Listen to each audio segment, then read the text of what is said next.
Assalamualaikum warahmatullahi wabarakatuh. Selamat siang dan selamat bergabung dalam Seminar Nasional Startup for Industry Indonesia Percaya Diri dengan Teknologi Dalam Negeri. Sebelumnya saya ucapkan dulu selamat datang dan juga bergabung pertama kepada Direktur Jenderal Industri Kecil Menengah dan juga Aneka, Ibu Gatiwi Bawaningsih. Selamat siang Ibu. Dan selanjutnya juga selamat siang Ibu. Selanjutnya saya ucapkan selamat pagi waktu Berlin dan juga selamat siang waktu Jakarta kepada Bapak Duta Besar Indonesia untuk Republik Jerman, Bapak Arif Hafaz Ugroseno. Selamat pagi Pak Arif. Baik, selanjutnya juga kepada pelaksana tugas Direktur Industri Kecil Menengah Logam Mesin Elektronika dan Alat Angkut, Ibu Sri Yunianti. Selamat siang Ibu. Selamat siang Mas Alfian. Selanjutnya juga kepada CEO UMJ Dialab, Bapak Kiwi Aliwarga. Selamat siang, Pak Kiwi. Selamat siang. Juga kepada sejumlah Bapak Ibu pejabat terkait dan juga Bapak Ibu yang mewakili asosiasi atau komunitas industri. Seperti kita ketahui bersama bahwa kegiatan ini merupakan rangkaian acara dalam program Startup for Industry dengan maksud untuk mensosialisasikan program Startup for Industry sekaligus solusi teknologi buatan Indonesia. Ya, Bapak Ibu tamu undangan yang kami hormati dan juga peserta webinar pada kesempatan siang hari ini, untuk mengawali acara pada siang hari ini, kita menyanyikan terlebih dahulu lagu kebangsaan Indonesia Raya, dan untuk itu Bapak Ibu yang terhormat dimohon untuk berdiri.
Bapak Ibu dipersilahkan untuk duduk kembali.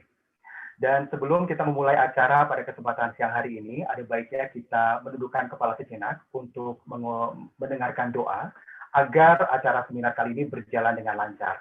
Untuk itu, doa secara langsung akan dipimpin oleh Bapak Lutfi Ikhlasiano. Kepada Bapak Lutfi, dipersilahkan. Assalamualaikum warahmatullahi wabarakatuh. Mohon izin Bapak Ibu sekalian, saya membacakan doa secara muslim. Dan bagi yang non-muslim, dimohon untuk dapat menyesuaikan. A'udzubillahi minasyaitonirrajim. Bismillahirrahmanirrahim. Hamdan ni'amin, hamdan syakirin, hamdan ni'amu mazidah. Rabbana lakal hamdu, milkus samawati wal ardi, wa min ma syi'ta min syai'in ba'd. Ya Allah, yang Maha Pengasih, lagi Maha Penyayang. Puji syukur kami panjatkan kepadamu ya Allah. Pada siang hari ini, Engkau telah melimpahkan rahmat, nikmat kepada kami, sehingga kami dapat berkumpul untuk menghadiri acara seminar Indonesia Percaya Diri dengan Teknologi Dalam Negeri. Karena itu, ya Allah, jadikanlah pertemuan kami ini menjadi pertemuan yang Engkau ridhoi. Ya Allah, Zat yang Maha Kuasa. Tantangan global telah membuat para pelaku usaha akan lebih serius, jujur, dan gigih. Tetapi semua itu belumlah cukup untuk meraih sukses. Karena itu ya Allah, bangkitkanlah semangat mereka dan bimbinglah mereka agar menjadi lebih optimis dan bertahan dengan tantangan yang ada. Angkatlah segala kesulitan mereka, sehingga industri ini dapat terus berjalan, serta dapat mengembangkan kreativitas dan inovasi-inovasi dalam mendapatkan nilai tambah yang lebih unggul. Ya Allah, tuntunlah negara kami dalam mewujudkan cita-cita bangsa menuju negara yang baldatun, thayyibatun, warabun ghafur, negara yang makmur, sejahtera, penuh ampunan, dan jadikanlah aktivitas kami ini menjadi aktivitas yang Engkau ridhoi. Rabbana atina fid dunya hasanah wa fil akhirati hasanah wa qina adzabannar.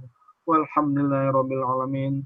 Wassalamualaikum warahmatullahi wabarakatuh. Waalaikumsalam warahmatullahi wabarakatuh. Terima kasih. Jadi kita sudah mendengarkan bersama doa. Kita berharap bahwa kita bisa melalui ini semua. Dan tentu saja agar acara ini bisa berjalan dengan lancar. Bapak Ibu tamu undangan yang berbahagia, selanjutnya akan kita dengarkan bersama pemaparan yang akan disampaikan oleh keynote speaker kita dalam sebentar hari ini, yang secara langsung akan disampaikan oleh Direktur Jenderal Industri Kecil Menengah dan Aneka, Kementerian Perindustrian Republik Indonesia. Kepada yang terhormat, Ibu Gati Wibawaningsih. Silakan. Ya, terima kasih Bapak MC. Yang kami hormati Bapak Duta Besar Indonesia untuk Jerman, Bapak Arif Hapasugroseno. Terima kasih Pak Dubes sudah berkenan hadir pada acara ini. CEO UMG Idea Lab, Bapak Kiwi Aliwang Warga, Ibu Direktur PLT Direktur Logam Mesin Elektronika dan Aneka, Ibu Sri Yunianti, para undangan serta peserta yang kami banggakan. Assalamualaikum warahmatullahi wabarakatuh. Shalom, Om Swastiastu, Namo Buddhaya, salam kebajikan, salam sehat. Pertama-tama adalah kita mengucapkan puji syukur karena di sore yang indah ini kita bisa bertemu pada acara Seminar Nasional Indonesia Percaya Diri dengan Teknologi Dalam Negeri dalam keadaan sehat walafiat. Bapak Ibu yang berbahagia, kita ketahui sejak adanya World Economic Forum pada tahun 2016 yang disampaikan pada acara tersebut bahwa industri 4.0 merupakan sebuah isu global. Kita telah masuki revolusi industri generasi keempat, di mana terjadi perubahan paradigma, mulai dari cara kerja, keahlian, dan konsumsi, begitu pula dengan cara kita merancang, memproduksi, mendistribusi, dan juga memasarkan produk industri, sudah semuanya menggunakan atau mengimplementasikan industri 4.0. Dalam implementasi industri 4.0 terdapat 5 teknologi mendasar yang kita yakini sebagai fundamental daripada perusahaan teknologi dan akan berdampak terhadap daya saing industri dan daya saing ekonomi nasional tentu saja. Kelima hal tersebut yaitu Internet of Things atau IoT, AI atau Artificial Intelligence, Wearables, Advanced Robotics and 3D Printing, itu merupakan kelima teknologi mendasar yang saya maksudkan tadi. Jadi yang namanya krisis yang muncul dikarenakan pandemi COVID-19, itu menjadi kesempatan dalam melakukan transformasi dan juga tentu saja lompatan kemajuan. Nah, pandemi ini juga ternyata membawa banyak perubahan serta mempercepat tren daripada konsumen untuk membeli produk. Perubahan tersebut mengacu pada tren digitalisasi yang sebenarnya sudah digagaskan sejak lama di sejumlah industri. Namun, adopsinya itu terbilang lambat. Nah, saat pandemi ini adopsi itu benar-benar mau tidak mau harus dipercepat dan para akhirnya memaksa industri-industri untuk mengadopsi sesegera mungkin. Dalam beberapa kasus, pandemi juga berhasil menunjukkan potensi suatu teknologi seperti AR/VR dan juga printer 3D. Hasil survei yang dilakukan oleh APJII atau Asosiasi Penyelenggara Jasa Internet Indonesia itu menunjukkan bahwa yang namanya penetrasi pengguna internet pada rentang waktu tahun 2019 sampai 2020, kuartal kedua itu mencapai 196,71 juta jiwa atau setara dengan 73% dari total populasi sebanyak 266,91 juta jiwa penduduk Indonesia. Nah, salah satu momentum yang dapat dimanfaatkan dari situasi saat ini adalah percepatan daripada pengembangan ekonomi digital. Penetrasi pasar internet yang meningkat setiap tahunnya ditambah lagi dengan adanya pandemi yang memaksa kita untuk beradaptasi dengan teknologi, semakin menambah laju peningkatan penggunaan internet secara signifikan. Bapak Ibu yang saya hormati, percepatan ekonomi digital itu perlu membutuhkan banyak dukungan dari digital talent. Termasuk di dalamnya adalah tech startup yang mengakomodir sumber daya manusia digital dalam hal product designer, dalam hal software developer, serta konten daripada kreatornya.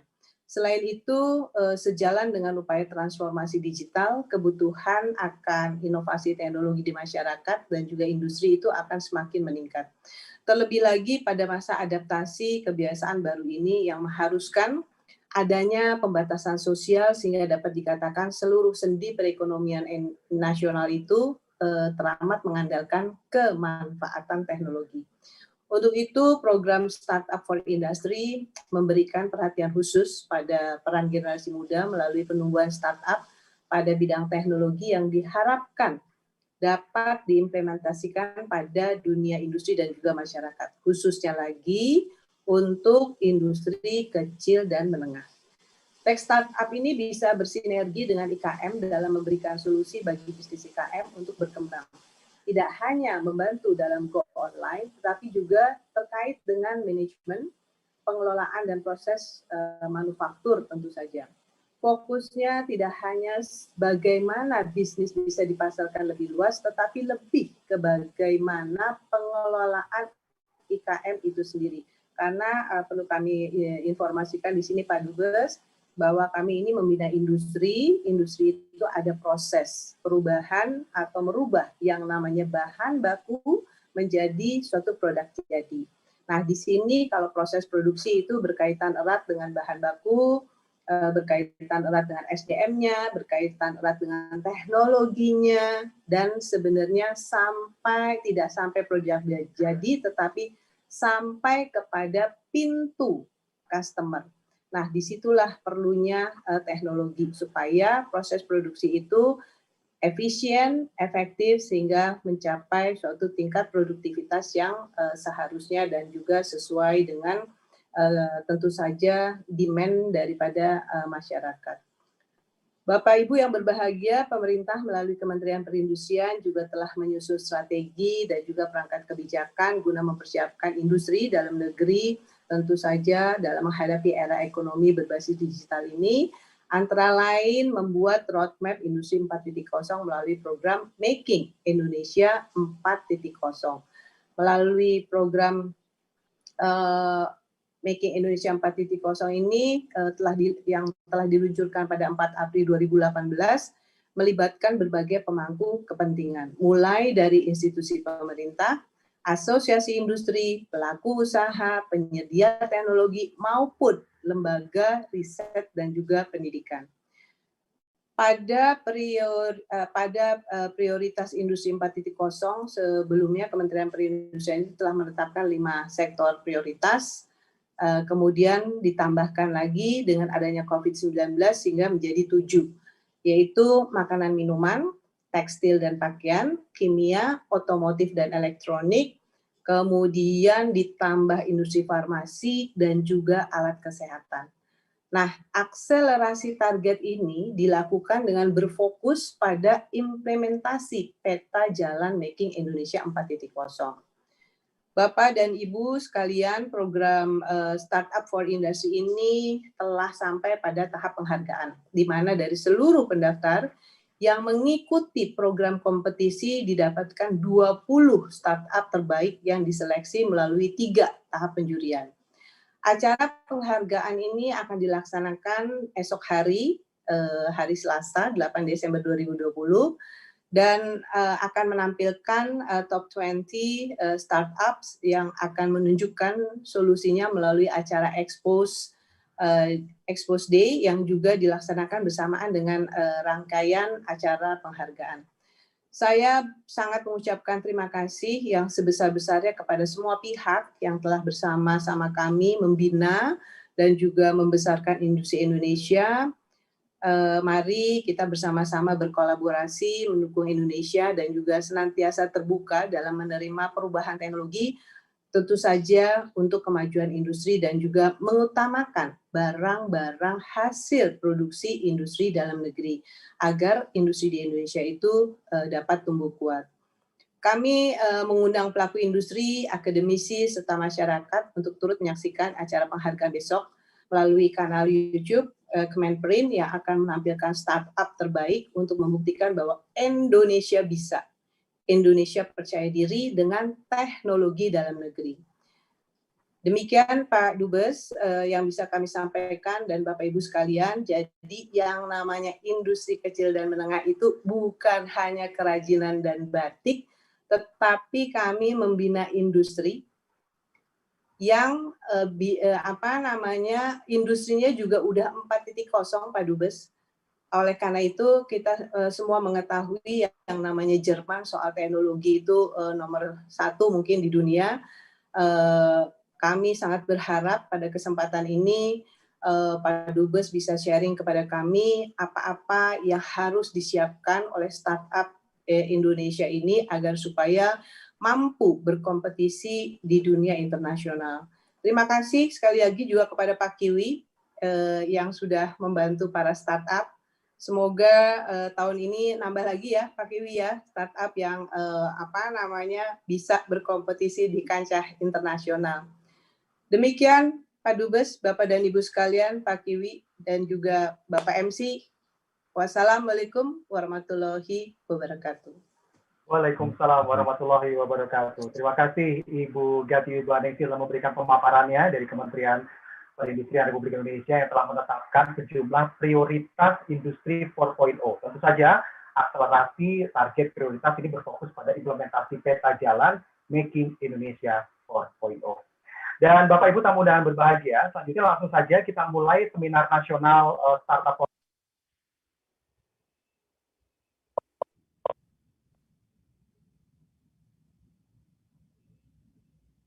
Mas Alfian suaranya hilang.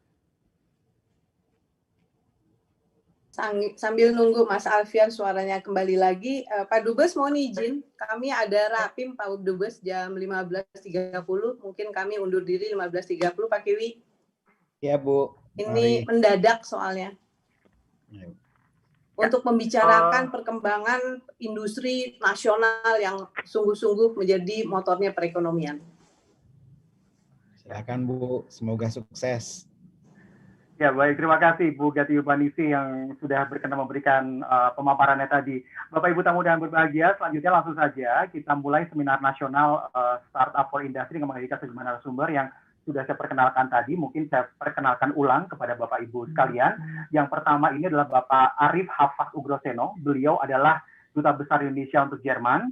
Selanjutnya juga ada pelaksana tugas Direktur Industri Kecil Menengah Logam Mesin Elektronika dan Alat Angkut, yaitu Ibu Sri Yunianti, dan juga CEO UMG Idealab Bapak Kiwi Aliwarga. Nanti selama diskusi saya membuka sesi pertanyaan, yaitu dengan mengisi di kolom Q&A dengan menyebutkan tentu saja nama, kemudian berasal dari mana, dan pertanyaannya ditujukan kepada siapa. Gitu ya. Jadi saya persilahkan kepada Bapak Ibu nanti jika ingin mengajukan pertanyaan dengan memberikan tulisan di kolom Q&A, dengan menulis nama, kemudian dari mana, dan ditujukan kepada siapa. Baik, yang pertama tampaknya juga langsung saja mungkin kita sudah menunggu sebenarnya bagaimana pandangan dari Jerman sendiri atau mungkin Bapak Duta Besar Republik Indonesia untuk Jerman, Bapak Arif Hafaz Ugroseno ini ingin menyampaikan gambaran secara jelas bagaimana Jerman melihat teknologi Indonesia dan juga apa yang seharusnya harus dikejar oleh Indonesia agar bisa mengejar ketertinggalannya dalam hal teknologi. Kepada Bapak Arif, saya persilahkan. Terima kasih, Pak Alfian. Ibu Dirjen IKM, Ibu PLT IKM Ilmiah, Ibu Sri Yuniati, Pak Ali Warga, teman-teman sekalian, Bismillahirrahmanirrahim. Assalamualaikum warahmatullahi wabarakatuh. Saya langsung aja ini karena Ibu Dirjen akan ada rapim. Jadi first and foremost, kemarin kita di KBRI Berlin mendampingi Pak Dodi dan Pak Irjen dari perindustrian yang sedang berkunjung ke Hannover Fair, Hannover Messe. Kita kan menjadi partner country Hannover Fair untuk tahun ini dan tahun depan. Tahun ini sebenarnya bulan April yang lalu kita menjadi partner country, insya Allah Presiden datang. Tapi karena pandemi jadi diubah menjadi tahun depan. Nah, karena pandemi juga itu ada beberapa perubahan yang signifikan. Yang pertama adalah bentuk dari Hannover Fair itu sendiri. Sudah diputuskan bentuknya adalah analog dan digital dan hybrid. Oke. Nah, karena ada protokol kesehatan yang harus ditetapkan secara lebih ketat, maka untuk digital itu ada satu hall khusus di mana di situ didesain khusus untuk pitching dari luar dan dari dalam negeri. Nah, kemarin saya sudah langsung menyampaikan kepada pihak Deutsche Messe, Ibu Gati, bahwa kalau kita melihat di space yang ada, jadi hall 18 itu luasnya nggak terlalu besar, cuma 1 hektar. Jadi orang Jerman tuh kalau bikin acara itu nggak tanggung-tanggung gitu ya. Nggak besar, cuma 1 hektar, 12.000 meter persegi gitu. Nah 1 hektar itu, 1 gedung itu khusus untuk startup. Oke, lalu disekat-sekat menjadi panggung, menjadi lounge, menjadi tempat untuk pitching. Nah, saya membayangkan kalau Hannover Fair itu 1 minggu, ya, dan kalau 1 hari itu kita bisa mengundang startup Indonesia 1 hari itu 2 jam, pagi dan sore misalnya. Dan 1 jam itu ada 3 menit pitching, jadi 20 startup. Maka in 1 week kita bisa melakukan pitching dari startup Indonesia itu 500 startup.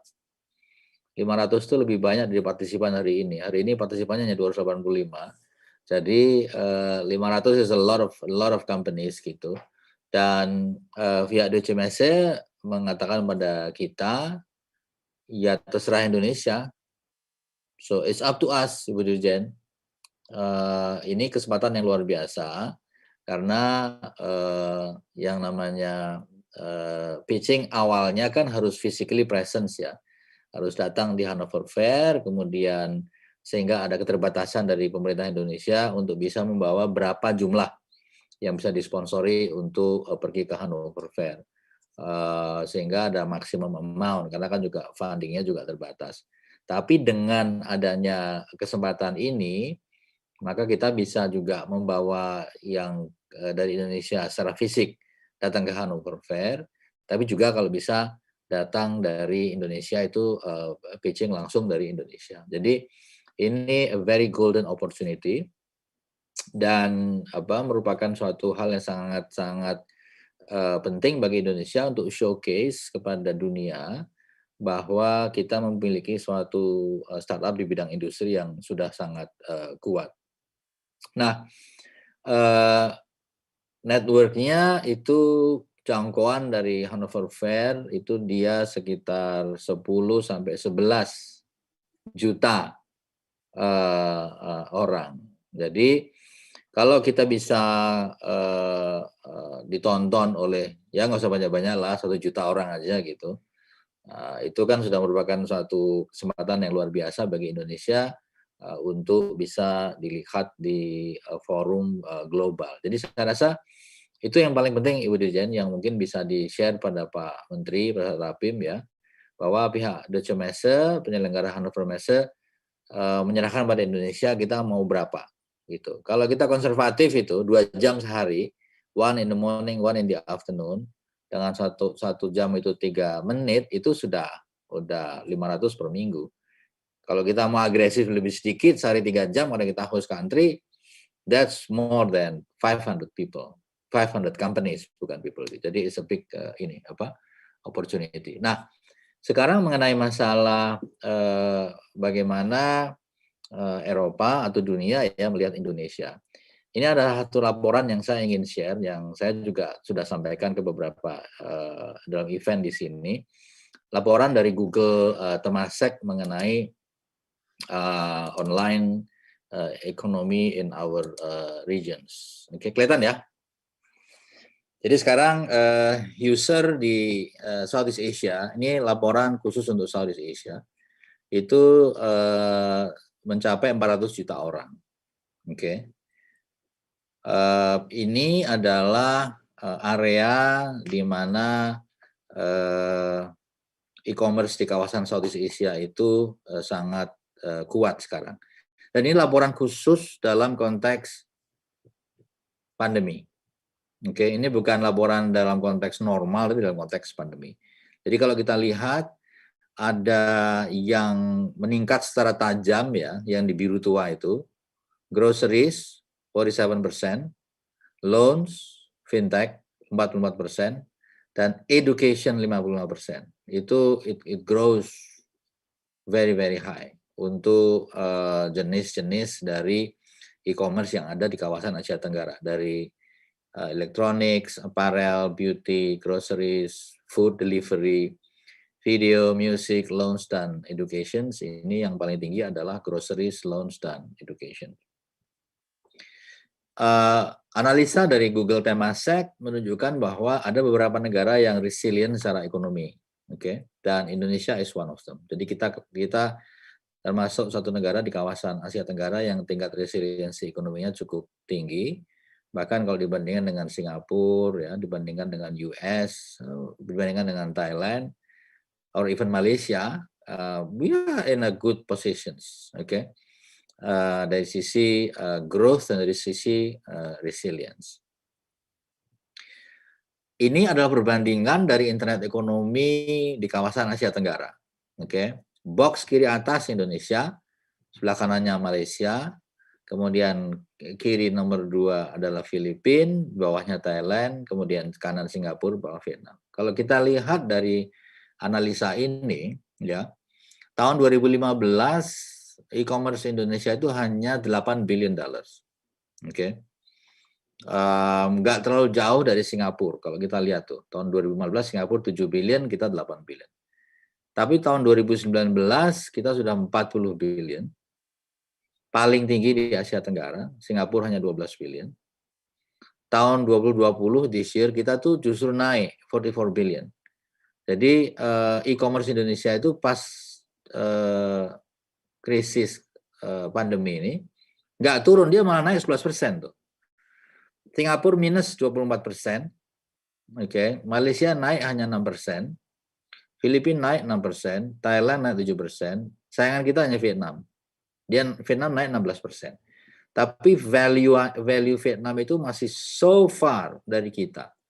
Kita itu 2020 this year itu $44 billion dan Vietnam hanya $14 billion. We are the dominance and we are the superpower di Asia Tenggara.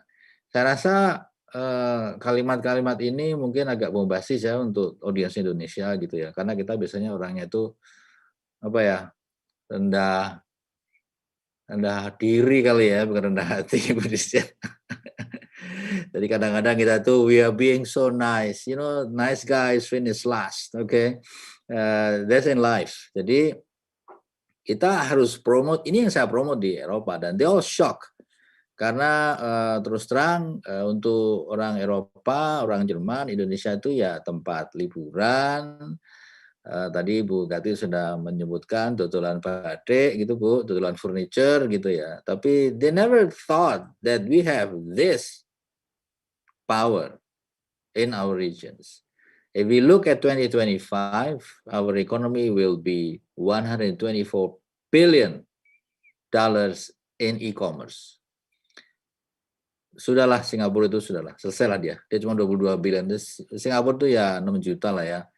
Ya kalau 20, 25 cuma 22 ya kira-kira 20, 50 ya nggak jauh lah gitu ya. Jadi we are clearly the champion gitu. Jadi judul seminarnya Bu Gati nggak tepat juga kali ya. Kita udah percaya diri kok Bu. We are already, okay, look at this number. Jadi this is a number yang kita harus continue to promote ya, to showcase dunia bahwa you want to come to invest, datang ke Indonesia gitu. Nah, these are the range of type of e-commerce yang naik secara tajam. Memang yang very unfortunate itu paling kiri ya, travel dan transport itu minus, ya, consumer elektronik minus. Tapi kalau sudah ada vaksin, insya Allah nanti things are better, dia bisa naik. If you look across the board, food delivery itu naik, groceries itu naik, education itu naik, video streaming itu naik. So these are all the places where you have the industry involved, ya kan? Groceries that's 4.0 and food, ya kan? Kemudian education is the same, video streaming is the same, music streaming is the same, beauty juga sama, clothing juga sama. Yang jelas kita melihat adanya angka yang cukup signifikan dalam kenaikan di bidang food dan groceries. Total ini tadi angka sudah ada ya. Jadi e-commerce media kita juga naik, oke. Dan kita melihat, I think in general, angka-angka itu menunjukkan bahwa Indonesia itu maju dalam satu proyeksi yang sangat signifikan angkanya. Jadi saya rasa next step-nya adalah major campaign Bu Dirjen. Nah, sekali lagi ini saya juga ingin menyampaikan observasi saya. Kemarin saya mendapatkan arahan dari pusat agar ada diskusi antara startup Indonesia dengan startup di luar negeri gitu. Dari Kementerian Luar Negeri. Kemudian kita juga melihat ada juga arahan dari Kominfo. Kadang kita ada sebenarnya dari Bu Gati. Jadi saya ingin tahu Bu Dirjen, yang ngurusi sopo Bu? Who is the one person who I can call di luar gitu kalau mau urusan startup gitu. Jadi menurut Bu Dirjen yaitu Bu Dirjen gitu. Menurut kementerian lain enggak saya gitu. Saat itu no. Kita di luar harus perlu satu common strategy. Nah, mungkin sudah ada, saya nggak tahu ya, I'm not aware. Tapi kalau belum ada, saya mengusulkan dibuat suatu strategi begitu. Mungkin Pak Kiwi juga bisa ikut, Ibu Sri juga bisa ikut, teman-teman juga bisa ikut merumuskan strategi itu karena the number mengatakan bahwa we are the superpower in our regions, okay? Which of course pasti menggunakan teknologi dalam negeri. Nah, the next question adalah apakah kita akan memperkuat di dalam supaya mampu compete kalau ada investor masuk, satu, atau kita akan keluar startup kita akan compete di regional atau di global player, gitu, dua, atau tiga, kita akan join dengan international forces untuk compete somewhere else juga. Jadi we need to know what is the strategy. Tapi yang jelas Eropa is very interested, Ibu. Kita di Berlin sudah mempunyai Jakarta Berlin Startup Community. Sudah kita adakan suatu pertemuan secara reguler. But if we look at the number ya, $44 billion, that's a big number. Jadi kita harus lebih lebih kampanyenya itu harus lebih agresif lagi untuk menentukan where we are going in the future. Jadi ini satu kekuatan yang harus kita harness fully untuk ekonomi kita. Karena terbukti yang menjadi cushion dari pandemi adalah e-commerce sekarang ini dari berbagai sisinya gitu. Nah, mungkin itu saja ya yang saya bisa sampaikan dan saya bisa harapkan. Key messages Ibu Dirjen dan Ibu PLT dan juga teman-teman sekalian. Hannover Fair, Making Indonesia 4.0, can we do 500? I think we can. I think we must do 500 at least gitu. Nanti saya akan mengirimkan surat formal pada Pak Menteri, akan mengusulkan dalam acara Hannover Fair itu kita menjadi dominance juga di Hall 18. Jadi nggak cuma dominance di Indonesia aja. Terima kasih. Assalamualaikum warahmatullahi wabarakatuh. Waalaikumsalam warahmatullahi wabarakatuh. Terima kasih Pak Arief. Langsung saja tampaknya Pak Arief nanti akan tidak lama berada di seminar ini, tapi ini sudah ada pertanyaan yang sudah masuk untuk Pak Arief. Assalamualaikum warahmatullahi wabarakatuh. Ini berasal dari Ade Andika Saputra.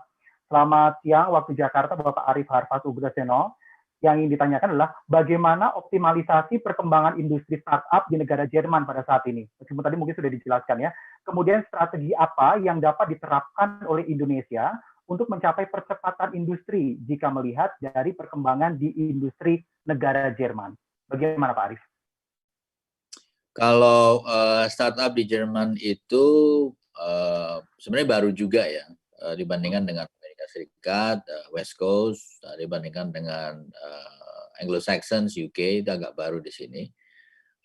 Tapi dia akan didukung oleh IKM yang kuat, oleh industri yang kuat di Jerman. Jadi meskipun baru, mereka sudah punya satu posisi yang kuat. Misalnya dari sisi startup gitu, jumlahnya lebih banyak, bukan startup, sorry, dari sisi unicorn itu banyak yang dari Jerman. Tapi jangan salah, jumlah unicorn Indonesia itu lebih banyak dari unicorn di Perancis. Salah, ada datanya itu. Jadi unicorn kita itu lebih banyak dari Perancis. Jadi kita termasuk satu dari 10 besar negara dengan penghasil unicorn yang cukup banyak.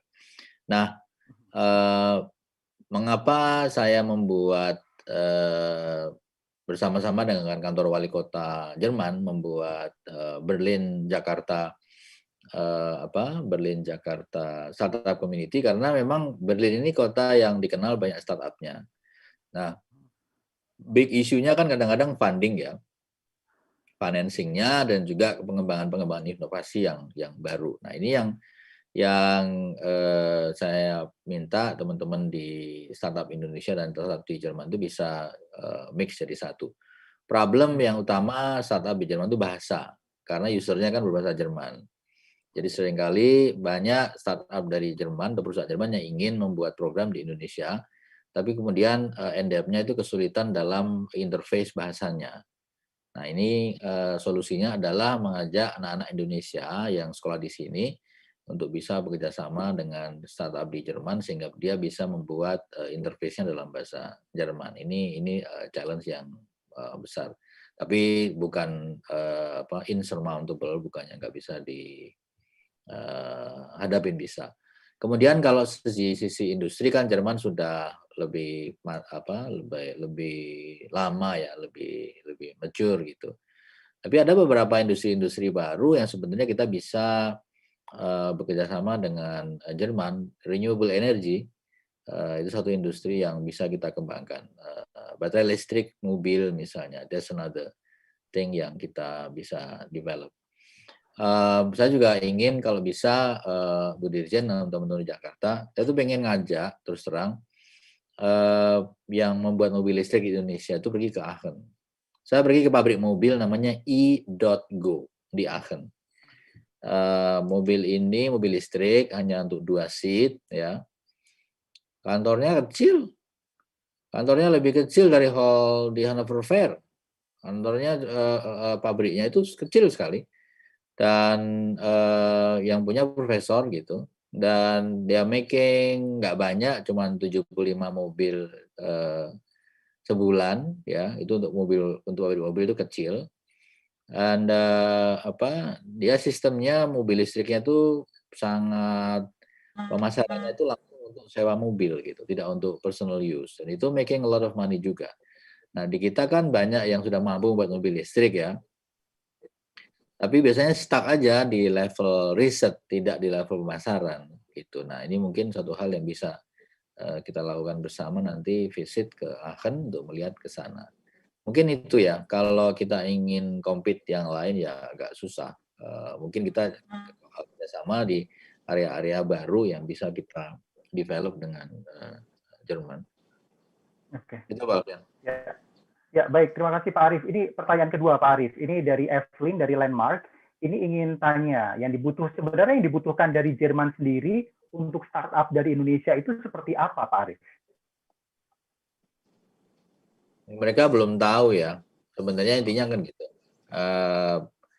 Kita itu it's not known as a country dengan startup yang kuat. Makanya dalam presentasi saya di berbagai forum, IHK, atau di kampus-kampus, atau di bagian finance, itu selalu masih sangat basic. Tadi itu menyampaikan laporan-laporan dari independent parties, bahwa kita itu adalah negara yang kuat di bidang startup. Jadi belum sampai pada tahap membutuh apa gitu. Tahu juga enggak. Itu kira-kira. Jadi ini tuh have a more aggressive campaign. Oke, jadi diminta untuk lebih agresif lagi untuk mengkampanyekan, memperkenalkan lagi startup Indonesia di Jerman, begitu ya Pak Arief ya? Dan Eropa. Dan Eropa, baik. Oke, baik. Terima kasih Pak Arief sudah menjawab beberapa pertanyaan dari sejumlah peserta pada kesempatan siang hari ini. Mungkin selanjutnya saya juga, jika Bapak Dubes ada kegiatan lain dan juga berkenan untuk meninggalkan seminar kali ini, saya mengucapkan terima kasih gitu atas kesediaan waktu Bapak Arief Hafazul-Ghuraseno sudah berkenan hadir berbagi kesempatan siang hari ini. Pak MC, begitu? Saya sebelum Pak Dubes meninggalkan tempat, saya mengucapkan terima kasih nih Pak Dubes nih, datanya bagus sekali. Karena kan gini, kita tuh saat ini punya gerakan nasional Bangga Buatan Indonesia. Kita nggak tahu loh Pak, barang-barang sebenarnya yang laku di marketplace itu apa. Nggak usah deh jumlahnya, jenis barangnya aja kita tuh nggak tahu. Nah, dari data ini itu terlihat mungkin hampir sama ya, ke kondisi di Indonesia juga demikian. Yang dua terakhir mungkin tadi kan ada makanan sama groceries ya. Nah, ini sebenarnya data yang bagus untuk Kementan dan juga KKP ini sebenarnya nih, untuk mensuplai bahan bakunya. Nah, kebetulan di sini Bu Sri Yunianti ini sebenarnya direktur makanan, Mak. Nah, mungkin Bu Nini ini bisa nanti juga menjadikan data ini sebagai acuan, Bu, karena ternyata makanan memang sangat dibutuhkan di masa pandemi ini. Yang kedua, Pak Dubes mungkin nanti juga minta bantuan Pak Dubes nih dalam kita menyusun strategi, mungkin nanti final daripada konsep strateginya. Kalau boleh Pak Dubes, kalau Pak Dubes berkenan, mohon dicoret-coret sedikit. Tentu saja setelah kita koordinasi ya Pak Kiwi ya. Nanti Pak Kiwi juga dan teman-teman juga ngasih masukan. Nah, kemudian yang ketiga Pak Dubes, ini yang Jakarta Berlin Startup Community ini yang waktu itu datang ke kantor itu ya, siapa namanya? Jason ya? Pak Daniel, Bu. Pak Daniel. Ya. Daniel kalau warga Jerman, tapi ibunya orang Indonesia, bapaknya orang Jerman. Dia pegawai wali kota Berlin di Jakarta sekarang. Dia khusus ngurusin itu. Oh, ya. Ini yang pernah ke kantor itu ya Pak Dubes? Mungkin Bu, Mungkin saya cek sama Pak Andi mungkin. Ya, kalau boleh kami dikasih tahu nomor kontaknya Pak, sehingga bisa koordinasi. Terima kasih Pak Dubes sekali lagi.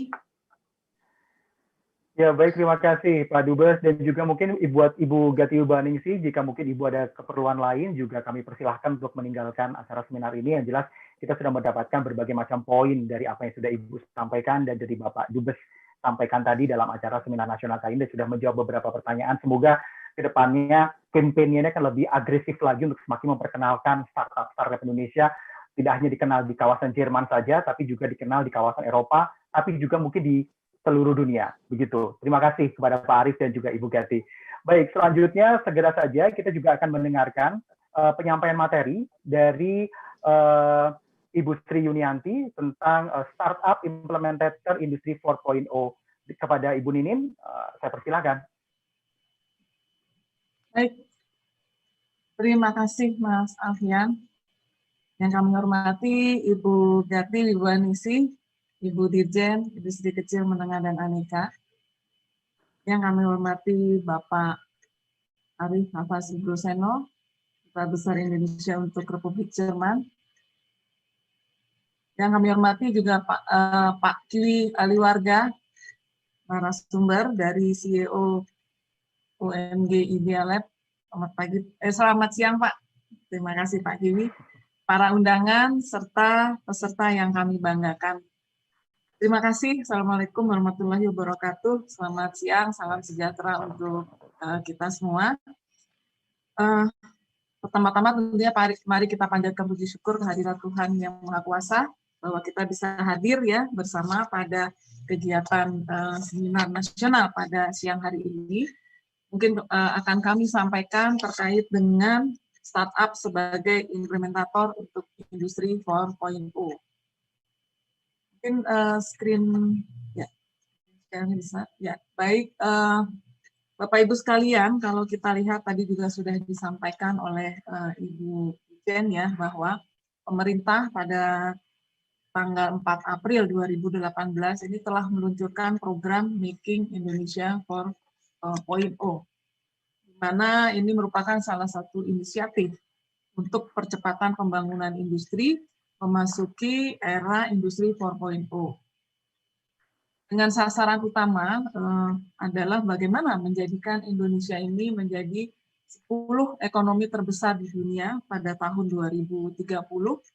Dan dengan 3 sasaran utamanya adalah yang pertama bagaimana meningkatkan kontribusi ekspor neto terhadap PDB ini menjadi 10%. Kemudian juga 2 kali peningkatan untuk produktivitas dan 2% pengeluaran R&D terhadap PDB. Dan ini tentunya adalah upaya-upaya untuk membangun kemampuan dari inovasi lokal kita.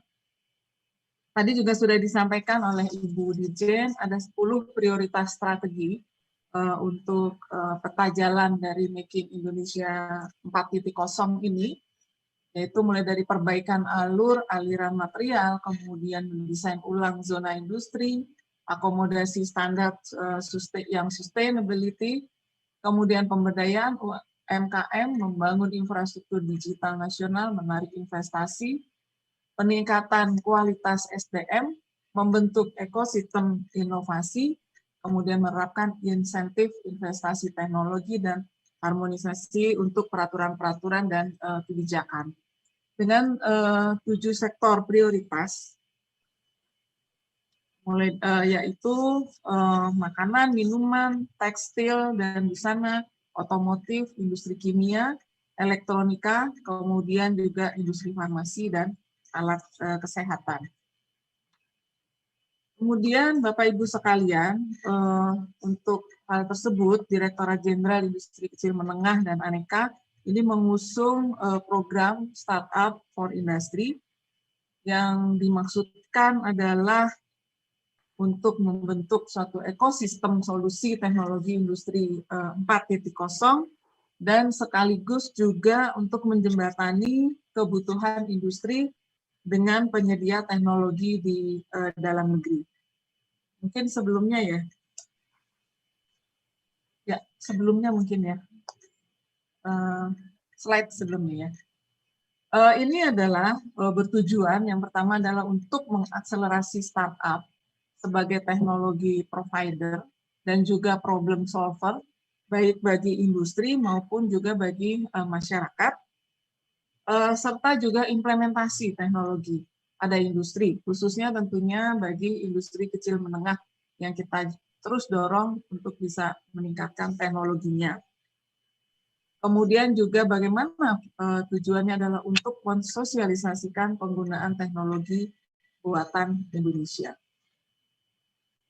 Bapak Ibu sekalian, kalau kita melihat dari ekosistem solusi teknologi melalui program Startup for Industry ini.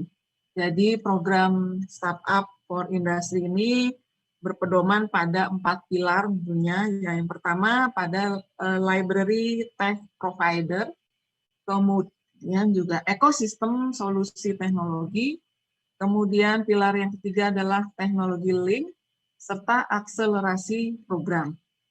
Nah, kita harapkan di sini bahwa pada ekosistem solusi teknologi ini, para startup ini bisa menjembatani manufacturing untuk akses kepada manufacturing, juga untuk akses kepada biaya funding akses. Yang ini tentunya akan menghubungkan, ya, kita harapkan akan menghubungkan masalah-masalah yang ada pada industri dan melakukan diskusi yang solutif, ya, sehingga diharapkan ini dapat memberikan kontribusi yang besar, ya, baik kepada global maupun pada lokal kontributor. Nah, kami harapkan juga di sini adalah peran dari lokal-lokal kontributor yang dapat memperluas akses informasi ini ke daerah-daerah, juga menjadi pendamping bagi startup-startup di daerah tentunya. Nah, kemudian kita harapkan juga ini startup ini bisa go global, ya, bisa go global, masuk ke program-program global akselerator, termasuk juga pameran-pameran internasional. Salah satunya melalui Hannover Messe seperti yang sudah disampaikan oleh Pak Dubes tadi. Jadi banyak potensi sebenarnya tadi disampaikan oleh Pak Dubes, ada 500, ya, diharapkan ada 500 startup. Nah, ini juga adalah bagaimana kita mengembangkan ekosistem dari solusi teknologi ini melalui program-program Startup for Industry. Kemudian Bapak Ibu sekalian, untuk proyek-proyek implementasi yang sudah dikerjakan, ya, jadi memang ini sudah dilakukan sejak tahun 2019, ya, tahun lalu. Jadi ada beberapa kita lihat ini proyek-proyek implementasi yang dikerjakan ini oleh para startup finalis dari program Startup for Industry di IKM ini pada tahun 2019 sampai 2020. Nah, ini ada 15 proyek, ya. Kalau kita lihat ini ada 15 proyek, ini beberapa ini yang ditampilkan di sini. Salah satunya adalah implementasi dari overall equipment effectiveness, ya, dan digital QC. Kemudian juga ada IoT untuk fermentasi kopi, kemudian integrasi automation untuk controller, ya, dari mesin TTG, ya, buatan IKM untuk digunakan pada IKM pangan. Jadi di sini yang sebelumnya industri pangan ini memakai mesin-mesin secara manual, kemudian dilakukan untuk kontrolernya ini secara otomatisasi, ya, baik itu melalui suhu, kemudian kelembaban, melalui waktu dan sebagainya, sehingga mesin yang mereka gunakan ini menjadi terkontrol dan juga tentunya akan menghasilkan produk-produk yang lebih baik dan juga penggunaannya terutama dari sisi energi dan sebagainya itu menjadi lebih efisien. Nah, ini juga kita sudah proyek ini sudah diimplementasikan di Sukabumi. Kemudian juga implementasi ERP yang diintegrasikan dengan modul ISO 9001-2015. Nah, ini adalah beberapa contoh ya yang sudah diimplementasikan sebagai solusi dari para IKM kita. Kemudian next slide, Bapak Ibu sekalian. Nah, ini juga adalah salah satu penerapan industri 4.0 dalam memperkuat IKM logam ya. Ini salah satunya adalah di Klaten, mana sebelumnya para IKM logam dan mesin ini kesulitan untuk memantau proses produksinya, kemudian juga pengumpulan data, strategi, kemudian sehingga beban kerja dari mesin dan operator itu tidak merata. Nah, kemudian dilakukan penggunaan ERP yang memanfaatkan pada Udo Community ya, yang bekerja sama ini dengan PT Arkana Solusi Digital. Nah, ini PT Arkana ini juga merupakan salah satu pemenang ya. Dia pemenang kompetisi Startup for Industry pada tahun 2019. Nah, ini juara ya, jadi alumni dari Startup for Industry yang kemudian hasil teknologinya ini diterapkan pada IKM di Klaten. Nah, dengan pemanfaatan teknologi ini, kemudian terjadi perbaikan yang signifikan ya terhadap IKM tersebut, di mana pola kerjanya menjadi lebih tersistem, kemudian lebih efisien, dan juga lebih tepat waktu. Selain itu juga dari sisi manajemen perusahaannya itu terpantau dan bisa real time. Dan juga pencatatannya terintegrasi untuk akuntansi, kemudian inventory, dan manufacturing-nya itu terintegrasi melalui ERP ya. Jadi ini terhubung semuanya. Sehingga dengan hal tersebut, PO yang dipesan atau pesanan-pesanan dari customer itu lebih terjadwal dan reject rasionya terjadi penurunan yang cukup signifikan. Nah, ini adalah salah satu hasil dari startup yang sudah diimplementasikan pada IKM logam. Dan sudah terbukti ya hasilnya bahwa bisa menurunkan reject dari produknya, termasuk juga jadwal dari customer yang lebih tepat waktu. Next slide. Nah, kemudian Bapak Ibu sekalian, penerapan industri 4.0 ini juga sudah dilakukan tidak hanya pada industri logam, juga pada industri makanan ya, pangan di Banyumas ini, yang kami juga sudah coba untuk implementasikan ya pada gula palma di Mira Satria. Ada perusahaan Mira Satria yang sebelumnya, jadi sebelumnya Mira Satria ini melakukan pencatatan ya, existingnya ini dia mencatatnya itu secara manual, hanya dengan sederhana ya, dengan pembukuan sederhana, kemudian juga sehingga proses monitoringnya juga tidak dapat dilakukan dengan semestinya, dan masih melakukan penimbangan dan sebagainya ini secara masih manual. Kemudian dilakukan perbaikan dan penerapan teknologi, dilakukan otomatisasi yang terbagi dalam 3 tahap ya. Di sini memang kalau untuk industri kecil ini kita tidak bisa melakukan sekaligus, jadi harus dilakukan secara bertahap, didampingi sampai memang betul-betul bisa implementasi.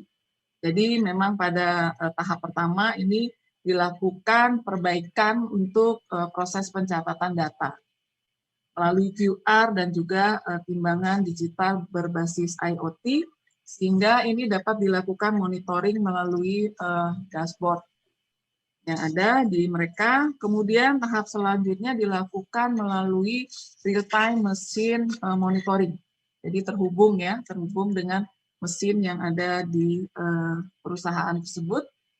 Nah, kita harapkan memang ini nanti akan berkembang terus ya, sehingga terjadi bisa diketahui gitu ya. Kita harapkan ini bisa melalui augmented reality ini bisa ter-tracking nih, gulanya ya, mulai dari penyadap, kemudian IKM dan masuk ke dalam koperasi, sehingga kita harapkan juga ini menjadi tahap berikutnya ini akan menjadi big data yang bisa diolah dan bisa dianalisis oleh para manajemen di Nirasatria itu, sehingga bisa lebih meyakinkan mutunya ini bisa terjaga dengan baik, dan kalau bisa di traceability, sehingga bisa menjamin produk ini baik ya sampai di tangan konsumen, karena produknya memang adalah produk yang ekspor, ini sudah ekspor baik ke Eropa, ke Amerika maupun ke negara-negara lain. Nah, selain itu juga bisa dilihat penerapan industri 4.0 pada IKM Fashion. Nah, ini dilakukan melalui clothing line. Next slide ya mungkin. Next slide ya. Nah, ini adalah platform clothing line ya. Platform ini menghubungkan IKM Fashion ya, pemilik brand maupun desainer dengan penjahit. Ya, ini kalau kita lihat ini ada penjahit-penjahit yang sudah bersertifikat dan berkualitas. Nah, ini kami menyiapkan ini adalah IKM-IKM yang sudah bersertifikat dan berkualitas ini. Kemudian dengan platform clothing line, nah ini juga platform ini merupakan alumni dari startup 2019 juga ya, Kostum. Nah, mereka membuat platform ini. Nah, inilah yang kemudian dari IKM Fashion ini memberikan informasi spesifikasi pekerjaannya ya melalui platform ini, dan kemudian dilakukan order untuk menjahit disalurkan kepada penjahit ya. Kemudian order ini dibuat oleh para penjahit ya, IKM para konveksi. Kemudian order ini masuk lagi ke dalam platform dan kemudian diteruskan kepada IKM pemilik brand dan desainer. Jadi ini adalah bagaimana kita menghubungkan dari sisi kebutuhan ya, dalam hal ini IKM Fashion, dengan ketersediaan yang dilakukan oleh para penjahit maupun IKM konveksi ya. Sehingga kita harapkan ini akan memudahkan untuk perkembangan kedua-duanya, baik si IKM konveksinya maupun juga pemilik brand atau desainer. Nah, tentunya dalam hal ini Kementerian Perindustrian terus berupaya untuk mendorong pemulihan sektor industri di dalam negeri ya, terutama yang terdampak pandemi COVID-19 ini, termasuk para IKM. Dengan penggunaan teknologi diharapkan akan menjadi solusi untuk membantu roda perekonomian IKM ini bisa tetap terus berjalan. Selain bantuan modal, tentunya pemasaran melalui media sosial, otomatisasi juga tentunya akan memudahkan para IKM ini untuk menyusun strategi yang tepat agar tetap bisa bertahan untuk melakukan kelangsungan usahanya pada saat sekarang, pada saat ini, dan tentunya pada saat ke depannya. Nah, tentunya program Startup for Industry ini diharapkan dapat mendorong pertumbuhan ekosistem solusi teknologi sehingga dapat menjadi kontributor lokal yang dapat memperluas akses ke daerah, juga pada akses untuk pasar yang lebih luas melalui solusi inovatif. Indonesia bisa. Indonesia percaya diri dengan teknologi di dalam negeri. Demikian, Assalamualaikum warahmatullahi wabarakatuh. Waalaikumsalam warahmatullahi wabarakatuh. Indonesia percaya diri dengan teknologi buatan dalam negeri. Itu luar biasa ya. Memang kita harus bangga dengan diri kita sendiri gitu ya. Karena dengan kita bangga, kita punya potensi berbagai macam hal, pasti kita akan nanti bisa menghasilkan produk yang luar biasa. Baik, terima kasih Bu Ninin atas pemaparannya. Nanti kita akan berdiskusi lebih lanjut lagi. Pertanyaan sudah mulai masuk. Jadi perlu saya ingatkan lagi bagi para peserta yang ingin mengajukan pertanyaan, mungkin bisa mengisi di kolom Q&A dengan cara menulis nama, kemudian dari mana pertanyaannya ditujukan kepada siapa. Baik, setelah Bu Ninin langsung saja sekarang saatnya kepada Bapak Kiwi Aliwarga akan menyampaikan pemaparannya. Kali ini Pak Kiwi akan memaparkan tentang Deep Tech Startup untuk Indonesia 4.0. Kepada Pak Kiwi dipersilakan. Terima kasih, selamat sore. Terima kasih Bu Dirjen, terima kasih Pak Arief, dan juga Ibu Sri. Saya mohon izin untuk melakukan sharing di Deep Tech ini. Apakah udah kelihatan? Udah kelihatan ya? Sudah Pak. Sudah Pak, sudah. Oke. Mungkin saya akan langsung menuju poin bahwa benefit untuk Deep Tech ini dari berbagai macam area, dari artificial intelligence tadi udah dibicarakan oleh Bu Sri bahwa Indonesia itu, dan Pak Arief juga bilang Indonesia itu udah besar. Benar bahwa Indonesia dalam implementasi artificial intelligence itu di Asia Tenggara itu nomor 1. Kita sudah nomor 1 by far, ya, by far compared to Singapura atau Thailand atau Filipina itu by far dalam penggunaan atau implementasi aplikasi artificial intelligence untuk reduction human error, helping repetitive job, faster decision, dan digital assistant.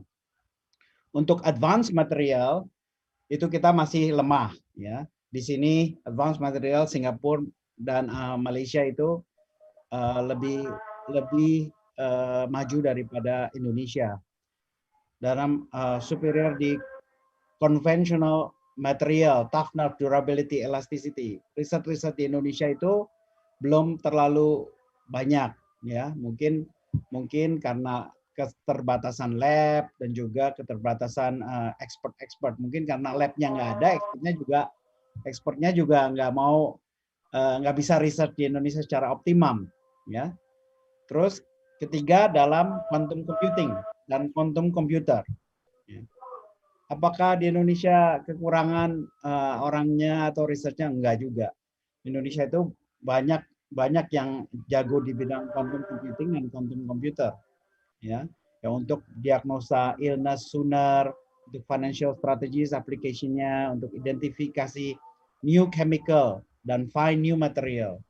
Jadi computingnya, softwarenya dan hardwarenya itu Indonesia sebenarnya sudah bisa ke situ. Cuma belum terlalu banyak yang berminat untuk invest dan bantu mereka. Talentnya padahal udah ada. Blockchain ini juga udah mulai dikenal masyarakat, tapi mungkin memang expert-expertnya dan aplikasinya juga belum terlalu meluas seperti artificial intelligence. Ya, nanti mungkin ke depan smart government kita akan lebih memakai banyak blockchain, ya, untuk increase efficiency, data security, greater transparency, dan enhance security. Drones dan robotik itu udah mulai banyak di Indonesia, ya. Drones itu untuk delivery, logistik, untuk di pertanian, untuk di mapping, mining, banyak. Ya. Dan mungkin Indonesia itu salah satu yang maju di Asia Tenggara di bidang drone. Tapi di bidang robotik itu khususnya untuk produksi mungkin kita head to head dengan Thailand, ya, untuk robotics, ya. Di automation, agile security, dan increase productivity. Ini mau lanjut apa mau nunggu azan dulu nih? Silakan dilanjut dong, Pak. Oke. Dalam photonics dan electronics, ya. Nah, di Indonesia ini mungkin kita rada ketinggalan nih, ya, dalam solar panel development, dalam elektronik. Ekosistem elektroniknya kurang kuat di Indonesia. Jadi untuk energy efficient, faster electronic, cure disease, expire universe, dan aplikasi-aplikasi ini kita kurang kuat. Ya. Bioteknologi juga kita kurang kuat, ya, karena kita keterbatasan lab, bukan keterbatasan orang. Orang-orang Indonesia itu pintar-pintar lah. Sebenarnya kita itu bisa berdiri sama tinggi dengan negara-negara maju. Ya. Kalau tadi Pak Arief menjelaskan bahwa di Jerman itu juga startup itu teknologi baru, memang benar. Jerman itu bukan contoh apa kan? Bukan salah satu negara yang maju dalam bidang teknologi forefront. Jerman itu maju di teknologi industri. Jadi kalau kita bekerja sama dengan Germany itu harus di industri, ya, karena mereka mempunyai base industri yang kuat, seperti di otomotif, seperti di apa, membuat kereta api, membuat yang besar-besar lah, yang lebih engineering sifatnya. Nah, itu Germany mungkin leading di sana bersama Jepang, Korea, dan China. Aplikasi-aplikasi deep tech itu di Indonesia, artificial intelligence, saya bilang udah ramai lah. Indonesia tuh udah berkembang banyak, ya. Ada Botika, ada Kata.ai, ada Willy Analytics, ada Noteflux, banyak. Ya, saya sebutkan sebagian aja. Di blockchain juga sudah mulai ramai. Ada toko kripto, ada IndoX, ada yang lainnya. Drone dan robotik juga banyak. Ada Frogs, Will Robotics, ada macam-macam. Drone dan robotik itu udah ramai juga di Indonesia. Ya. Nah, bioteknologi itu mungkin baru mulai di Indonesia itu. Ya. Kita ada Widya Life Science, ada Nusantics, Genomics. Itu nanti akan ada forefront, edge technology. Apa sih achievement Indonesia di deep tech? Kalau kita telusuri bahwa bangsa Indonesia melalui pemerintahannya sudah mempunyai national strategy. Sudah ada blueprint, tadi Ibu Gati juga sudah jelaskan, Ibu Sri juga sudah jelaskan bahwa kita ada roadmap yang jelas untuk national security menuju Indonesia 4.0. Dan juga ada startup program yang jelas. Startup for industry itu sangat bagus. Sudah di-develop oleh kementerian. Dan sudah jelas. Dan juga sudah banyak sovereign fund. Ya. Jadi banyak kementerian, banyak startup-startup juga mendapatkan funding dari pemerintah. Dan juga pemerintah meningkatkan koneksi 5G penetration semakin cepat, ya, untuk digital economy. Apa sih challenge-nya yang kita hadapi untuk deep tech ecosystem? Satu, talent pool. Ya. Meskipun kita banyak orang-orang jago, tapi mereka itu kebanyakan dosen-dosen. Jadi bukan dari praktisi. Jadi kita harus lebih bisa seimbang antara research cutting edge teknologi dengan praktisi supaya research teknologi itu bisa diaplikasikan. Nah, jadi lack of skill professional, especially engineer yang bisa menjabarkan cutting edge teknologi itu menjadi sesuatu produk yang berguna. Kedua, abundance red tape, mungkin nanti ada omnibus law di implementasi mungkin akan berkurang, semoga red tape-nya ini supaya deep tech investment di deep tech dan ekosistem deep tech bisa berkembang lebih cepat, karena nggak mungkin kita membuat regulasi yang produknya aja kita belum nggak tahu gitu. Jadi mestinya yang deep tech itu dilepas dulu supaya mereka berkembang dulu. Nanti setelah berkembang baru kita regulasi, jangan apa-apa diregulasi dulu. Nah, itu pendekatan yang salah itu, ya. Kalau kita berbicara di deep tech, ya.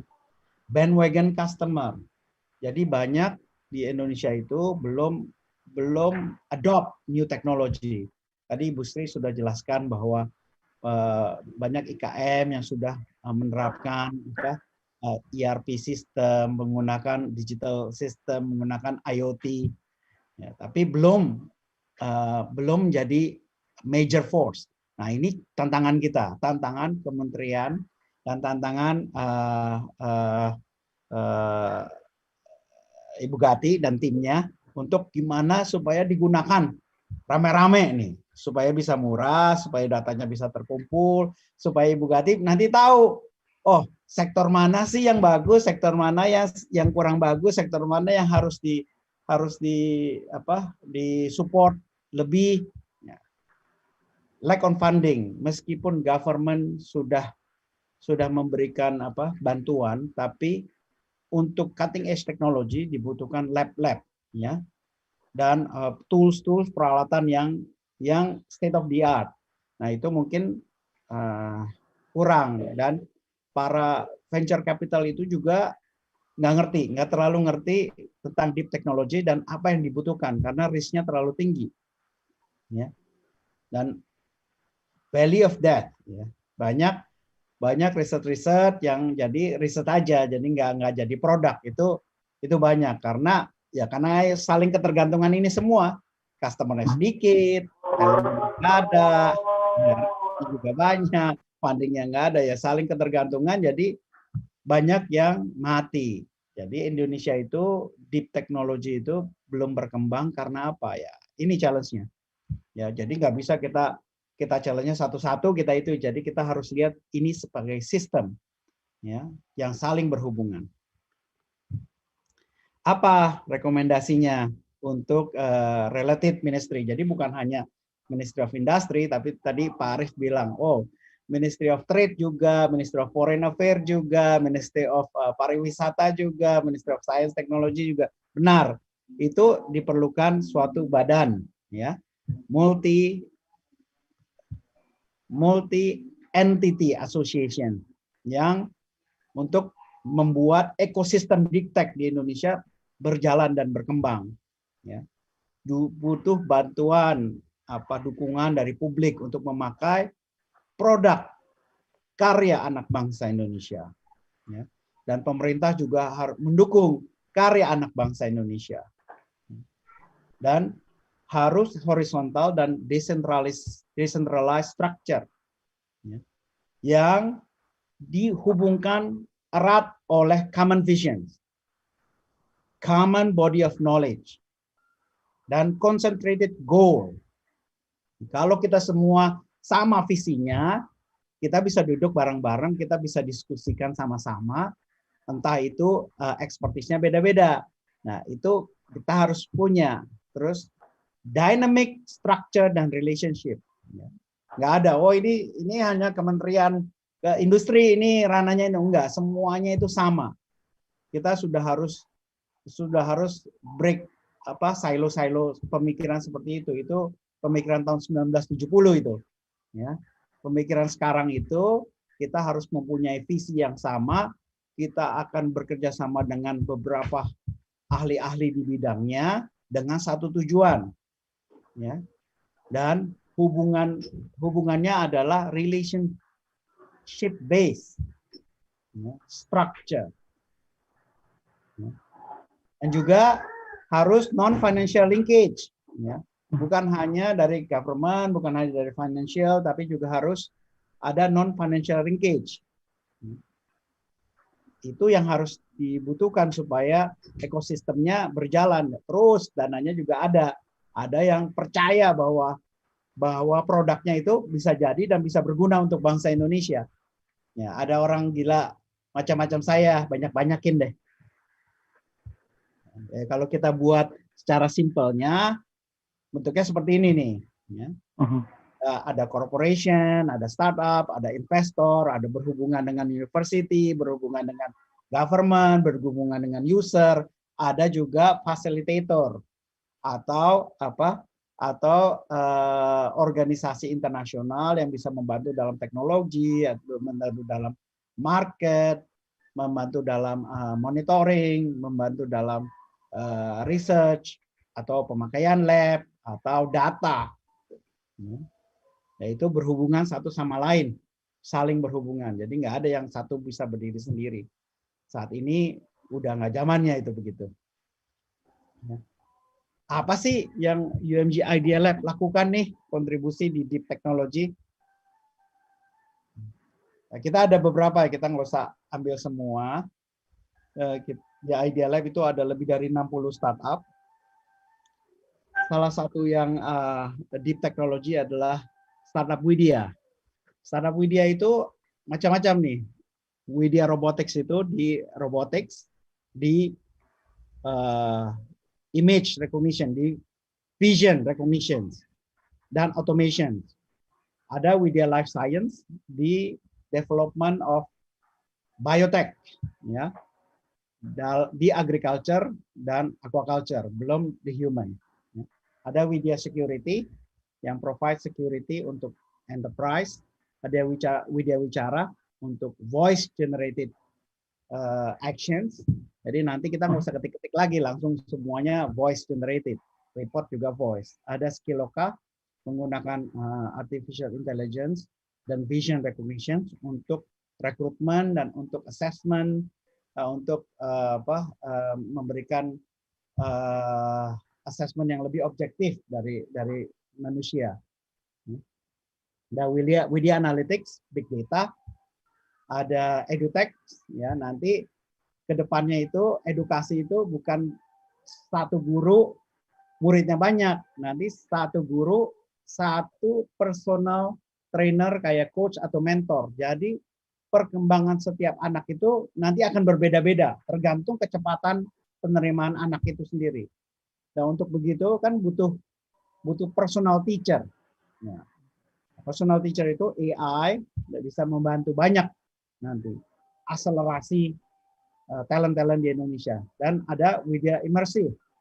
Yaitu Widya Immersive itu tools, sensors yang akan menggabungkan semua untuk mendapatkan data-data insight-insight yang baru.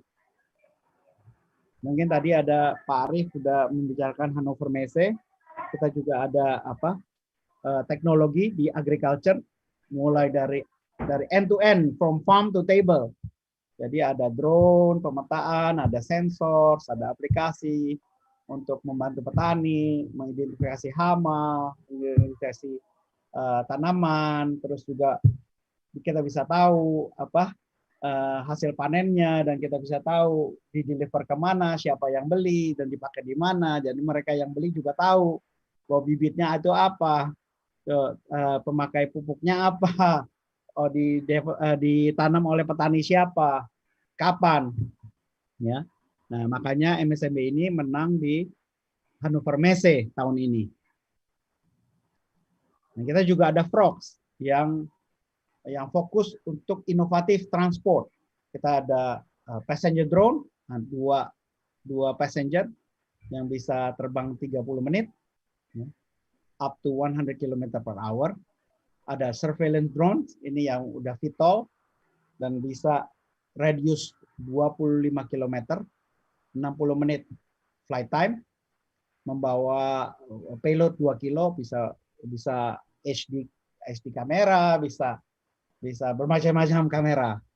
Ada cargo drone, saat ini bisa membawa 25 kg dan 240 menit flight, berarti 4 jam, ya, dengan cruise speed 135 km per jam. Jadi kalau kita mau kirim vaksin atau mau kirim obat, mau kirim ke daerah-daerah terpencil, kita udah bisa menggunakan drone kargo yang 25 kilo ini. Ya, kita sedang juga develop drone kargo 500 sampai 1000 km dengan cruise 1200 km. Jadi kita bisa deliver antar pulau yang nanti akan mereduce cost logistik di Indonesia. Dan juga ada drone untuk aplikasi pertanian, drone sprayer, ya, up to 25 minutes flight dan 20 kilo. Di dalam teknologi renewable energy, new energy, kita juga develop lithium battery. Ya. Saya belum bisa mention banyak-banyak, tapi kita sudah ada beberapa paten untuk ini, dan juga ada kita develop graphene solar panel. Jadi graphene solar panel itu bisa menyerap matahari dari jam 7 pagi sampai jam 5 sore itu.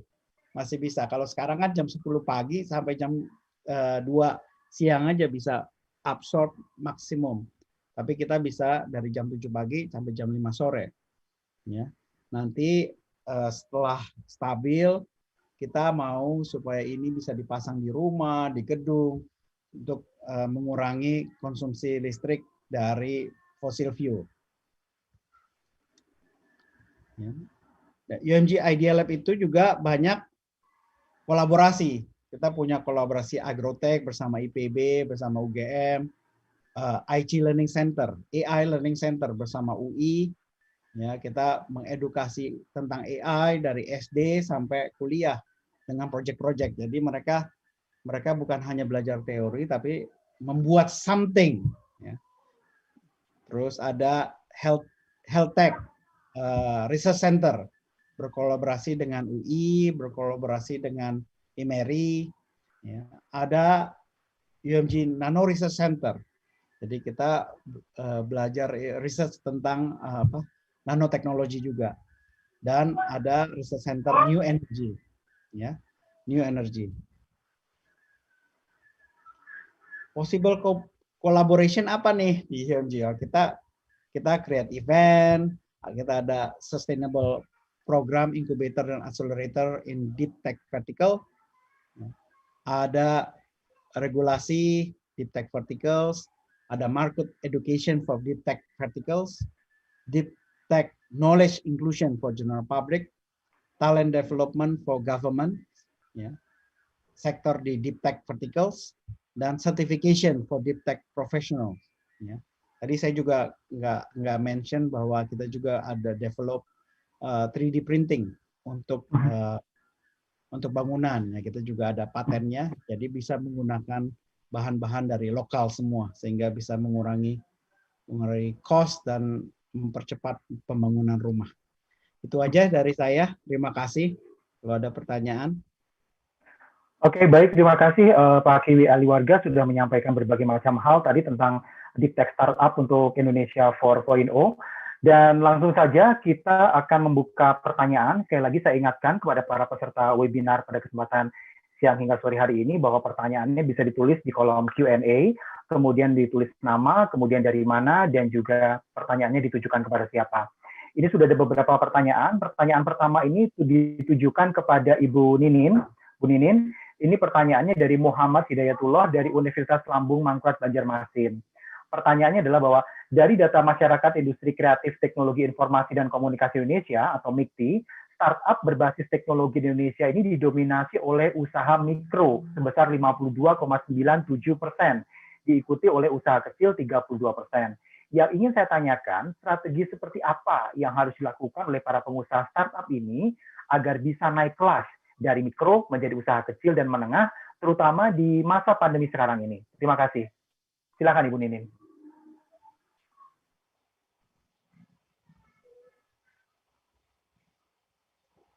Mungkin bisa di-unmute dulu, Bu Ninin. Mohon maaf. Baik, terima kasih Mas Alfian. Pertanyaan dari Pak Mas Muhammad ya, Muhammad Hidayatullah ya, dari Universitas Lambung Mangkurat, yang menanyakan bagaimana strateginya gitu ya, untuk yang bisa dilakukan oleh para pengusaha startup agar bisa naik kelas. Gitu.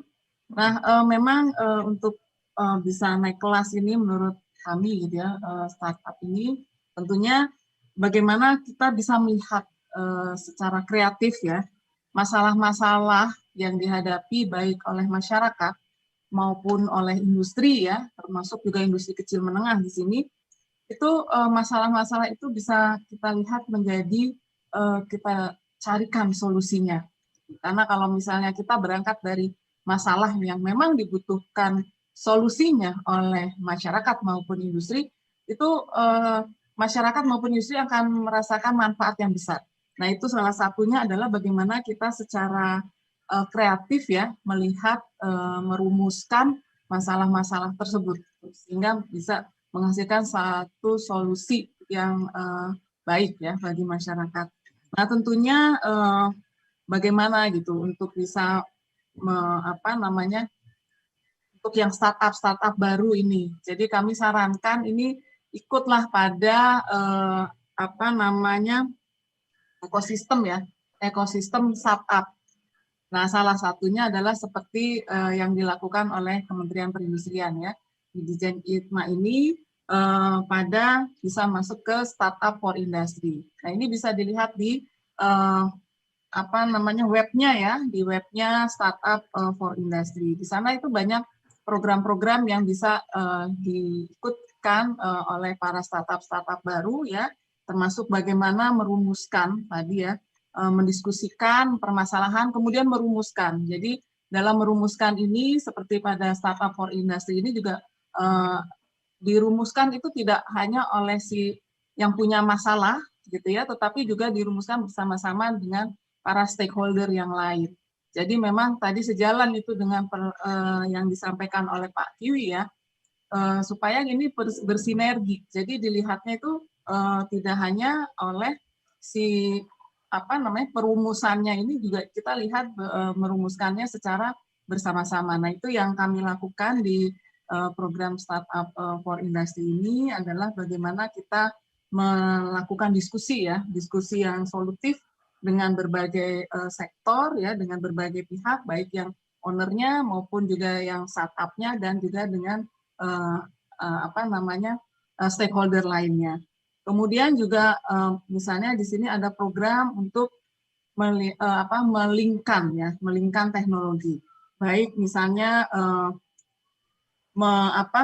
melingkan gitu ya, temu bisnis gitu antara pelaku industri kemudian dengan si startup ini yang menyediakan solusi teknologi untuk misalnya pada industri-industri yang mana, rantai pasok kah atau apa. Nah, ini memang banyak program-program yang di dalam Startup for Industry ini. Jadi memang kami sarankan mungkin dari startup yang baru ini supaya bisa naik kelas memang harus masuk di dalam satu ekosistem tersebut ya, sehingga kita bisa sama-sama membangun.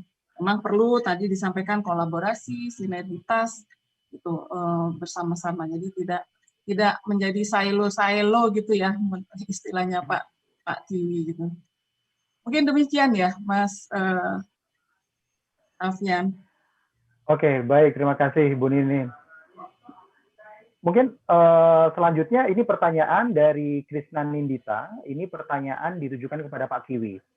Pak Kiwi, ini bertanyaannya sebenarnya bagaimana caranya breaking the silos antar dinas, departemen? Karena ini memang sangat kritikal banget nih, Pak. Tadi saya udah katakan nih bahwa kita harus punya satu visi, ya, shared vision. Jadi kalau shared visionnya antara satu departemen dan departemen lain atau entitas lain, visinya nggak sama, nggak mungkin ada kerjasama, nggak mungkin mereka percaya, nggak mungkin mereka share information. Jadi kalau mereka nggak percaya, nggak share information, nggak akan ada kolaborasi yang baik. Jadi pertama kita harus mempunyai visi yang sama, ya, visi yang sama. Itu gampang teorinya ngomongnya visi yang sama. Tapi kan cara ngomongnya cara untuk mendapatkan visi yang sama itu yang sulit, karena pendidikan di Indonesia itu tidak diajarkan untuk bekerja sama dari awal gitu ya. Nggak diajarkan untuk kerjasama. Jadi sekarang aja mungkin sekarang rada berubah itu. Waktu zaman saya semuanya semua harus kompetitif, semua harus ada ranking ya kan. Itu kan semuanya menuju ke individual. Ya, mungkin kalau sekarang kalau edukasinya berubah jadi project. Dari SD itu udah supaya kerja project. Jadi mereka kan harus kerjasama mau nggak mau. Nah itu nanti 10-20 tahun kemudian bangsa Indonesia bisa berubah. Ya, jadi awalnya itu dari basic education. Ya, basic education. Oke. Ya, menyamakan visinya itu bagaimana Pak Kiwi antara masing-masing pihak ini gitu. Mengingat tadi ada mungkin lack of education dan sebagainya itu tadi. Gini, kalau misalnya kita udah sampai di suatu jabatan tertentu, udah pasti orangnya jagolah, pinterlah ya. Ya mungkin untuk begitu itu harus punya hati. Ya, hati pertama punya hati dulu nih. Ya, punya hati. Ya, kalau punya hati itu jadi harus bisa membuka diri kan? Membuka diri. Kalau sudah membuka diri berarti harus kuat mentalnya nih. Ada ya pasti pertama ada yang ngebully, ada yang nggak percaya, ya kan? Ada yang mencomo, itu pastilah orang Indonesia itu pasti ada lah. Ya, bukan di Indonesia, di mana-mana mungkin ya. Mungkin di Indonesia lebih banyak dikit lah. Ya, pasti ada. Cuman kalau kita bisa konsisten menerangkan bahwa Indonesia, kita sebagai bangsa Indonesia memerlukan ini, terus menerus kita konsisten, ya lama-lama kan orang ngelihat juga. Ya, jadi pendidikan persistensi juga perlu tuh.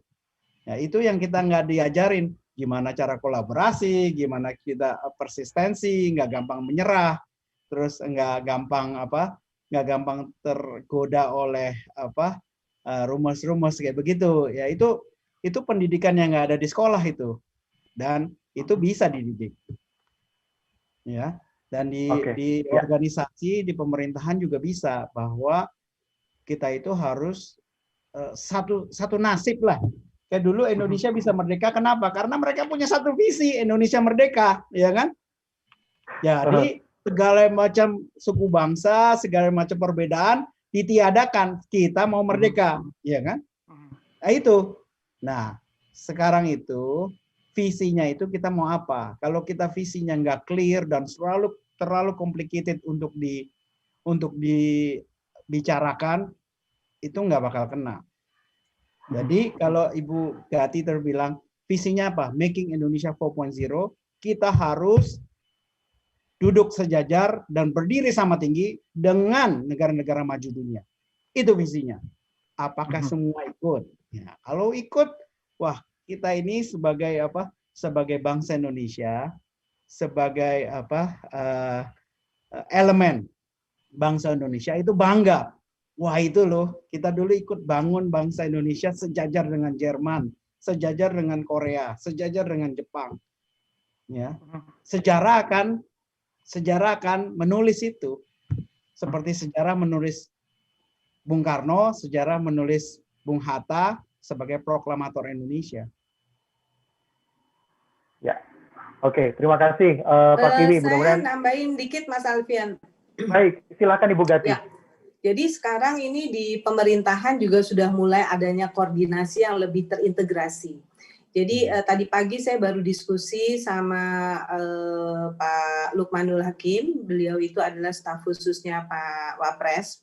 Jadi dikumpulkan kementerian-kementerian yang ngurusin UMKM itu apa aja, dalam rangka ini sebenarnya digitalisasi juga. Jadi nanti Pak Kiwi rasanya sih kayaknya udah mulai gampang Pak Kiwi ke depan ini, karena ada Kemenko Perekonomian tadi ada, KUKM ada, saya ada, kemudian pelaku sendiri ada, dan SKP juga ada.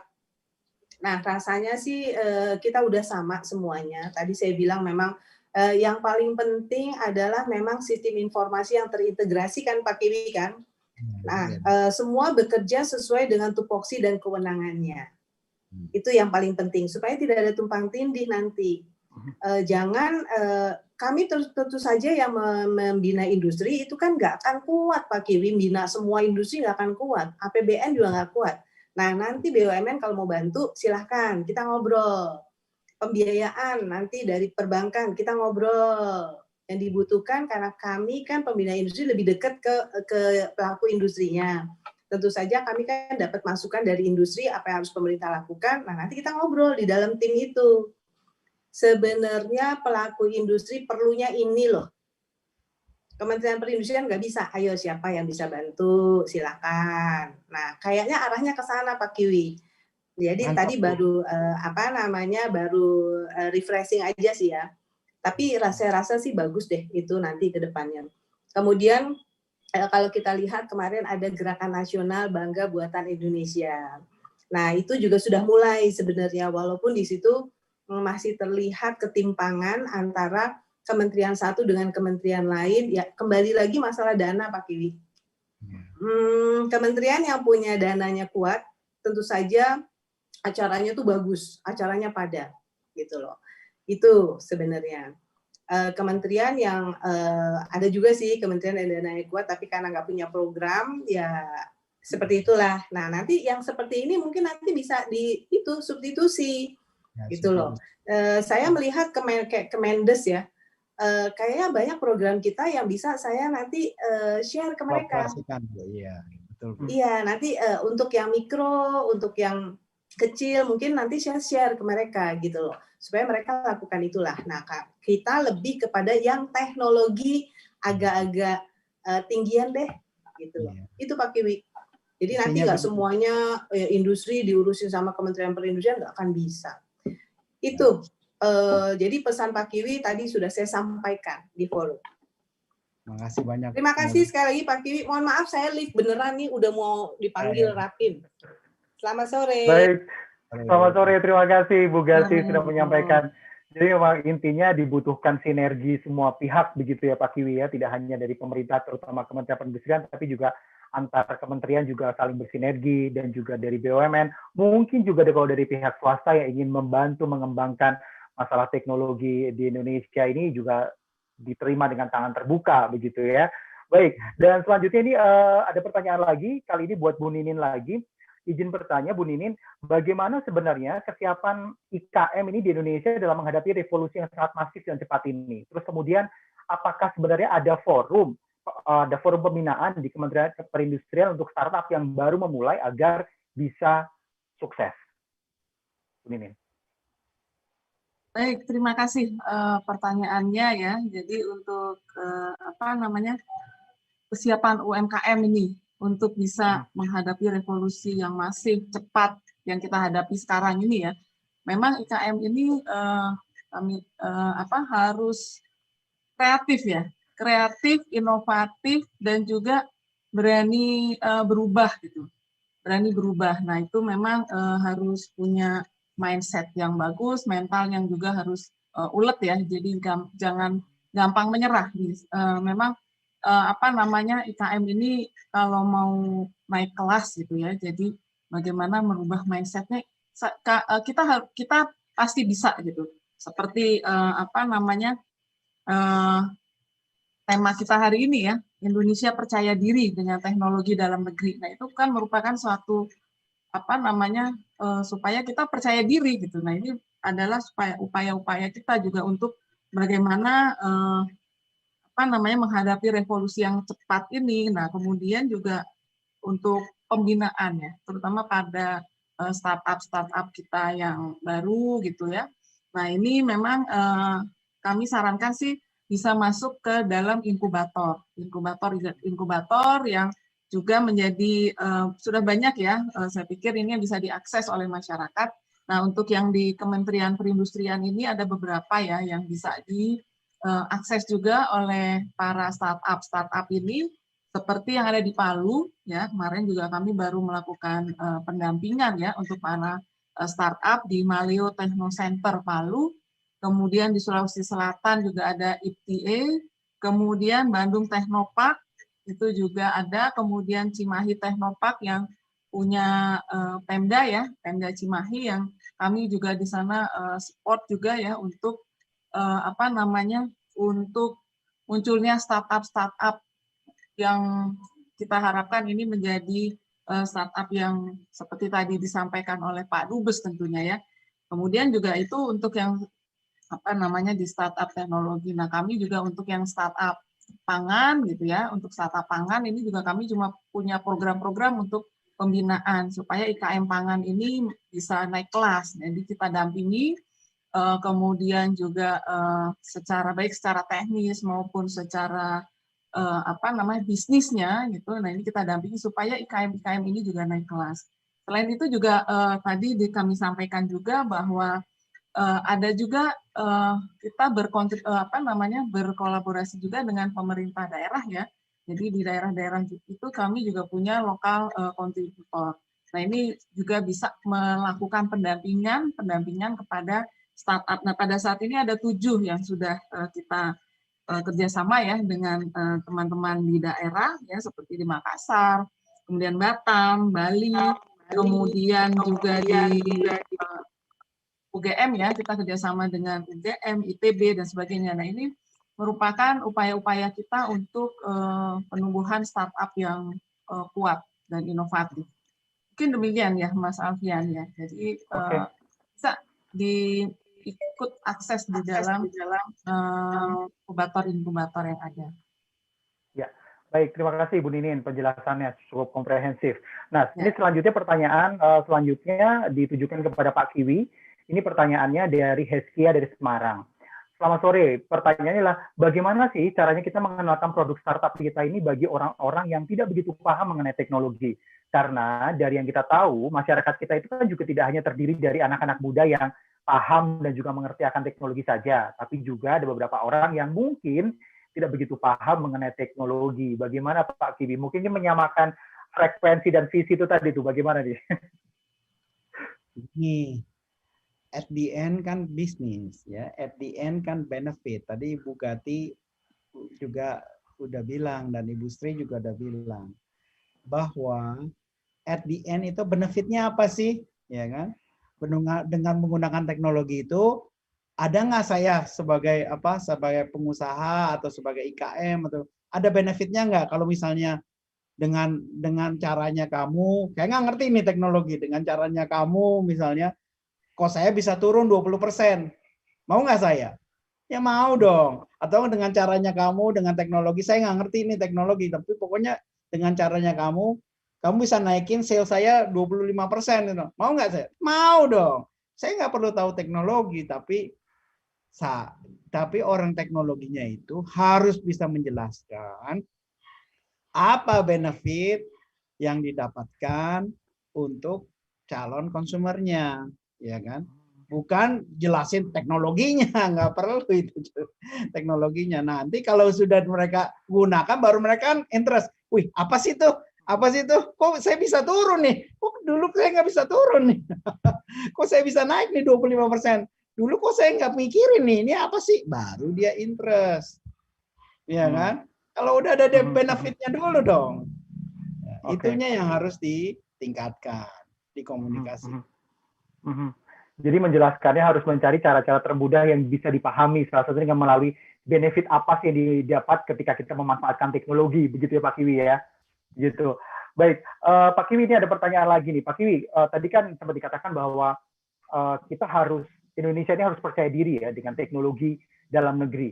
Sementara kan tampaknya kalau kita berbicara mengenai SDM, banyak sekali anak-anak muda atau banyak sekali warga Indonesia ini yang secara kapabilitas, secara kemampuan punya hal yang luar biasa begitu. Tapi kepercayaan dirinya ini masih belum maksimal gitu, masih belum yakin, masih nggak pede gitu.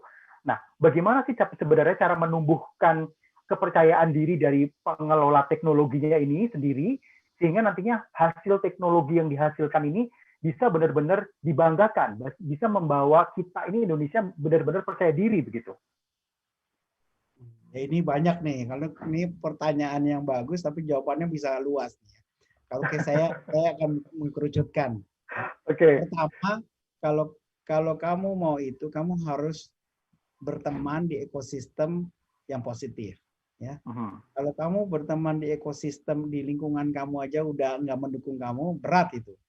Ya, misalnya di ekosistem di deket-deket kamu ini, bully apa segala kan, kamu jadi bener nggak ya? Saya kayak bener nggak ya gitu kan, jadi bukannya mau maju jadi mundur lagi ya. Pertama ekosistemnya itu diakses dulu, ekosistemnya itu memberi dukungan enggak ya, itu sangat penting. Makanya dukungan keluarga, dukungan teman baik itu sangat penting ya. Kedua, yang saya mau ciptakan itu ada nggak user case-nya? Misalnya ada nggak yang mau pakai, benar-benar mau pakai dari saudara kayak teman baik kayak, ada yang mau pakai nggak? Kalau ada yang mau pakai kan kamu confident, wih dipakai nih, ya kan? Wih teknologi saya dipakai nih, ya. Dan mereka senang nih, mereka dapat benefit, kan tumbuh tuh rasa percaya diri tumbuh. Rasa percaya diri bukan klek, oh kamu percaya diri, nggak ada tuh yang begitu. Itu teori yang bisa. Percaya diri itu dipupuk dari sedikit ke sedikit ke sedikit, jadi tambah banyak. Ya, jadi butuh pertama lingkungan terdekat, kedua butuh case study.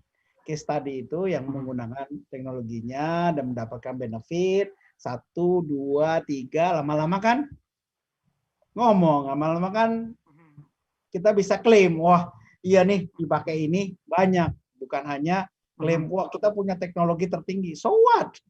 So what? Kalau nggak berguna untuk manusia lain, nggak ada gunanya itu teknologi. Oke, jadi memang banyak hal gitu ya dibutuhkan gitu ya untuk buat kita ini lebih percaya diri begitu ya Pak Kiwi ya. Baik, terima kasih Pak Kiwi dan juga Bu Ninin yang sudah memberikan pemaparannya dan juga sudah menjawab berbagai macam pertanyaan yang sudah disampaikan melalui kolom Q&A tersebut. Kami mohon maaf karena waktunya memang sangat terbatas, terpaksa kita harus mengakhiri acara seminar atau webinar pada kesempatan siang hingga sore hari ini. Yang jelas saya sekali lagi mengucapkan terima kasih buat Pak Kiwi dan juga Ibu Ninin sudah hadir. Tadi sebelumnya juga sudah ada Ibu Dirjen dan juga Bapak Dubes dari Indonesia untuk Jerman, Bapak Arif Hafaz Ugroseno. Yang jelas bahwa kalau bukan kita, gitu siapa lagi sih yang memang harus bangga, gitu ya, atau percaya diri terhadap teknologi dalam negeri, teknologi yang kita hasilkan. Kalau kita memang sudah percaya diri, kita sudah yakin dengan teknologi yang sudah kita hasilkan, otomatis nanti ke depannya pasti kita akan semakin bisa memperkenalkan produk teknologi Indonesia ini ke luar negeri, tidak hanya ke Jerman, tidak hanya ke Eropa, tapi juga ke seluruh dunia. Terima kasih sekali lagi dan perlu saya ingatkan juga bahwa besok sebenarnya masih ada acara yang cukup besar juga yang namanya Expose Day dan juga penghargaan Startup for Industry 2020. Karena di sini nanti akan ada 20 finalis Startup for Industry yang akan melakukan Expose Day, kemudian juga nanti di sana akan diumumkan juga siapa yang akan memenangkan atau mendapatkan penghargaan Startup for Industry 2020. Yang jelas jangan kemana-mana karena semuanya bisa disaksikan secara langsung di YouTube-nya Kementerian Perindustrian Republik Indonesia. Terima kasih atas kebersamaannya pada kesempatan siang hingga sore hari ini. Saya mohon maaf jika ada salah-salah kata dan terima kasih. Selamat sore dan wassalamualaikum warahmatullahi wabarakatuh. Waalaikumsalam. Terima kasih Mas Alfian.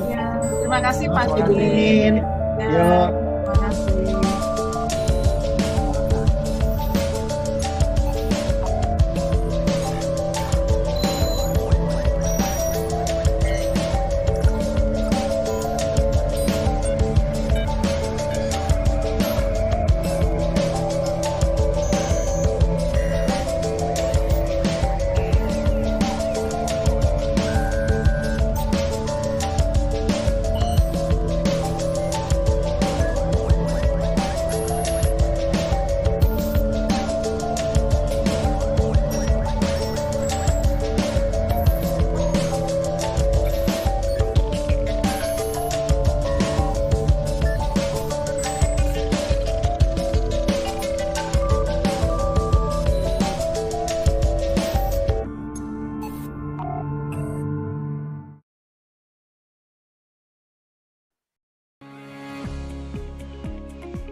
Terima kasih Mas Alex, Mbak Risma, semuanya. Terima kasih Mas Alfian. Ya.